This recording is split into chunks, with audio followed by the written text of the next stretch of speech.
You've had multiple surgeries to correct the wrongdoing by your careless doctor. And now your medical malpractice case goes all the way to trial. A jury decides, yes, you are entitled to a verdict in your favor. They decide that your doctor was careless and that his carelessness was a cause of your injury. And now, when it comes to giving you money, the jury decides you're not entitled to any money for your pain and suffering from the time of the event up until the time of trial. Is that possible? Can they do that? You want to know the answer? Come join me for a moment as I share with you some incredible information.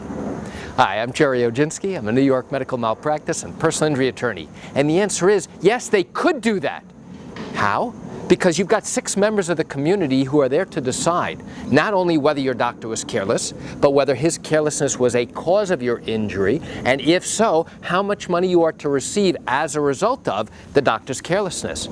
So now they've gotten past the first 2 questions that they have to answer. They decided, yes, your doctor is legally responsible for your injuries. Now they are obligated to give you money. The question only becomes, how much? Well, there are different elements of damages. Part of those damages include what we call economic damages, which are things that can be calculated easily, like your lost earnings, your lost wages, and things that cannot be calculated easily, such as non-economic damages, such as pain and suffering. The pain and the suffering that you endured from the time of the event up until the time of trial, and the suffering that you can be expected to endure from the time of trial into the foreseeable future, based upon your medical condition, based upon your disability, based upon your life expectancy. So now let's look at the question I asked.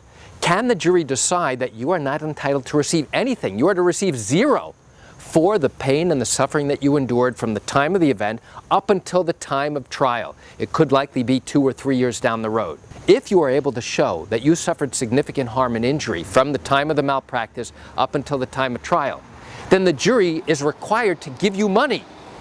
For them to turn around and say, hey, you get nothing? Now that's a problem.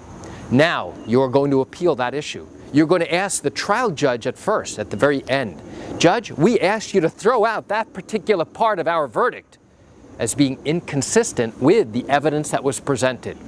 And then the trial judge, will first have to evaluate whether or not that's true. If in fact there is testimony by your medical experts, by your treating doctors, that you did suffer significant harm and injury and underwent multiple surgeries, then it really is inconceivable to think how a jury could have turned around and not given you a dime for all the pain and the suffering that you went through during that period of time. In that event, there's a very good chance that the judge is going to turn around and say, you know what? You're right. That verdict is inconsistent with all the testimony that we've had in this case. Let's say, for example, that the jury gave you money in other elements of your damages, including the pain and the suffering that you can be expected to have into the future. They gave you millions of dollars for that. They reimbursed you for your lost wages, for your medical expenses.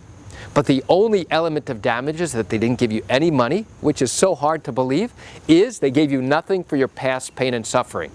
You should know that at the end of the trial, after the jury reads their verdict, your attorney is going to stand up and ask the judge to poll the jury. Now what that means is that the judge is going to ask each one of the jurors whether this represents their verdict for each particular question that was asked. Why do they do that? They do that to make them understand that, hey, is this your verdict for this particular question? Yes or no?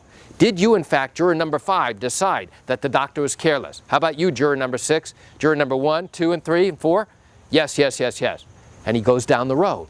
The same thing with each question. And was his carelessness a cause of this patient's injuries? Juror number 1, what do you say? 2, 3, 4, 5. They all say yes. Unanimous verdict. And now to the element of damages. For the patient's past pain and suffering, juror number 1, did you say that she was entitled to nothing? And juror number 1 says, no, I wanted her to get $2 million. Really? Then how come it's written 0? That's why the judge polls the jury. That's why the attorney has an obligation to ask the jurors whether or not their verdict is consistent with what was actually read on the paper. Maybe somebody made a careless mistake when writing down the information. They forgot to put on a couple other zeros with a number in front of it. That's a possibility. Or maybe juror number 1 says, yes, that's my verdict. Juror number 2, is that your verdict and the amount of past pain and suffering? No, it's not, Judge. What was your verdict? Oh, it should read $2 million. And how about you, juror number 3, 4, 5, and 6? Oh, they all say $2 million. Ah, So now there is an inconsistency. So now if the first juror said, hey, I wanted to give her 0, and now the other jurors wanted to give her $2 million, that means that 5 out of the 6 jurors have decided that she is to get $2 million for that part of the pain and suffering damages. So what happens then? Well, in New York, you don't need a unanimous decision. You only need 5 out of the 6 jurors to agree. And in this instance, this particular fact scenario, 5 out of the 6 jurors have decided that you are to receive $2 million for the pain and the suffering you endured from the time of the wrongdoing up until the time of trial. So what does the judge do now? Now he has to correct the jury sheet. And now he says, listen, there was an error here. And based upon polling the jury, based upon the jury telling me that you were to receive $2 million, I find that this was an error in writing down the information as to what you were to actually receive. And now, what do you think is going to happen? I'll tell you what happens.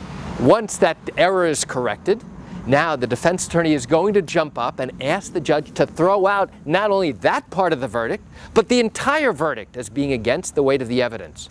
He's going to argue that now there is an issue of law that the judge has to reevaluate, that the jury had already spoken and made a decision that yes, you were to receive 0, nothing, as a result of your past pain and suffering.